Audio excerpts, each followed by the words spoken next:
Hey guys, welcome back. In this episode, we're going to be finally removing an AIS. My previous video, I removed the MCV on my 700, but this one's a XV1000, so pretty cool. We're going to be going over removing the MCV hoses and also the AIS, which is right here. These guys right here. You go connected to the cylinder head, so it's pretty cool. I'm also gonna be using new ones of these are pretty beat up and cracked, as you can see they're cracked, so got some new ones already, and let's get started. So right here we're gonna start eliminating all these hoses. I already had removed the MCV, so put these to the side. There's a sensor up here by the coils, and these are for the older models. Sorry, not the older models, the bigger models, which is like XV1000 I believe and up. So you remove this and you get rid of all this for the MCV. Also take these hoses off the manifold, and what you want to do is you want to make sure that once you have your manifolds ready to roll, you connect this one to one of the to the smaller inlet of your manifold. This will you have to connect this one if you remove your MCV and your AIS. As you saw, it was on a T, so that will be also getting fed to part of your manifold. So make sure you guys don't forget about this guy. Connect it. Let me see, where is it? Connect it in the smaller one on your manifold. You want to keep an eye for like cracked hoses. If you can, always replace them. I might actually go buy one just to replace this because it feels very like tight, so I want to get a nice new one, you know, so we won't have any problems. Make sure it's not dry rotted or anything like that. So if you can, buy new hoses. If not, then you know, hope for the best. But I'm definitely gonna go ahead and change this one out when I get the chance, and I'm gonna, like I said, I'm gonna replace our manifolds too, and I'm gonna show you how to remove. Actually, this one's actually pretty loose.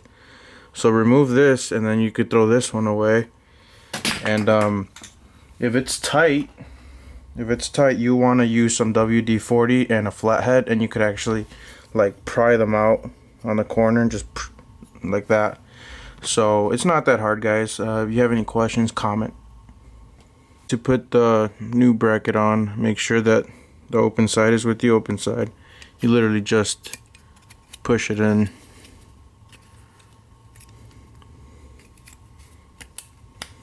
Oop. Let's get it on the side there. There you go. It's not that hard, guys.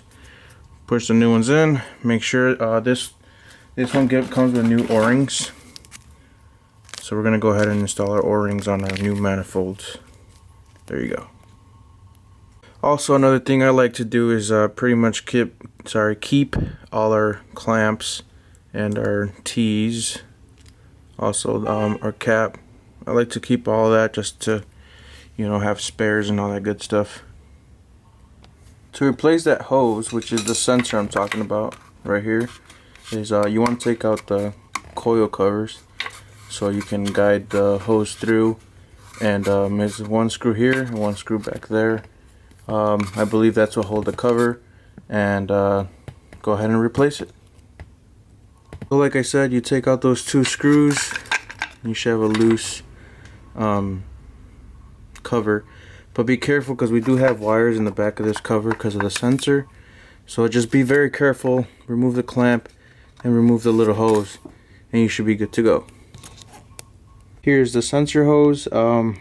Replace it. Try to get the same length so it could be, you know, properly installed, and after that should be good to go. So I bought the new hose for the sensor. I will be saving us some time by doing it myself off video. But you want to fish it through the front of the coils right here, and then fish it to the back, and connect it, make sure to connect it to the sensor, and put everything back together. Put the cap back on, and you should be good to go. I'll be showing on installing it on the other side by the manifold. So after you have fished it through, you want to put your screw back on here and then back there. You fish it through, and it comes out right here just to connect it on your manifold whenever it's ready to put on. Okay, guys, so continuing to remove the AIS, right here we have a flathead clamp. We're going to loosen that up just like that, and then wiggle this out just like that. This is the end. You can keep this clamp. Make sure you keep your pieces, your emission pieces, because sometimes your state will require for you to have those pieces on the bike or something like that. So get that off, and then same thing on the other side. So same thing on this side. It's a clamp holding it. Loosen that up.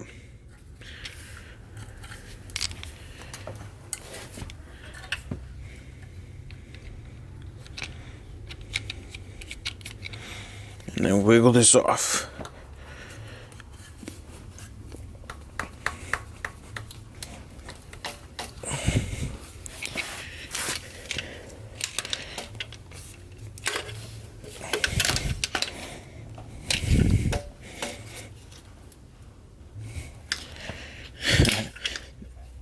This one's being stubborn. There you go. Oh, sorry about that, guys. I didn't even notice this, but this one also has, let me zoom out, right there it has what's holding it there, which is a 5mm Torx bit. Remove that, you should be good to go. Next step you want to do is you want to grab a screwdriver, and you want to try to wiggle these off. You gotta be really patient. Try to wiggle it off. Anyways, I'm not gonna do that until it comes off, but because this one's having a hard time. Once it's off, I'll show you guys how it's supposed to look, and then we'll go on further. When you take them off, they're supposed to look like pretty much like this. This goes inside the motor like that. And mine were pretty rusted, so I just ripped off this part and then had to grab some pliers and rip this part off. But it's not completely all the way out. There's a little piece left inside, so since there's a piece in there, we cannot use 45 shells. We cannot use the 45 ones, so we have to use the 9mm ones. So you find 9mm ones, if you have something stuck in there that didn't come out, you use the 9mm and then you tap them in. Alright, so here's the 9mm shell. You put it in the hole, just like that. Place it, grab your flathead and your hammer, and you tap it in. Wait, go closer to you. Keep going.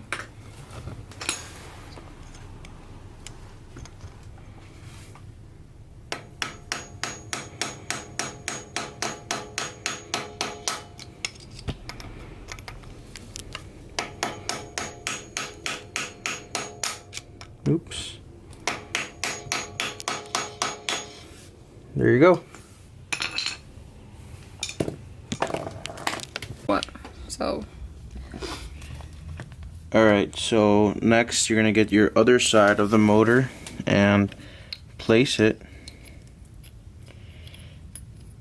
in the hole. This one also got a piece stuck, so you want to put in your bullet shell in there. 9mm. Ouch.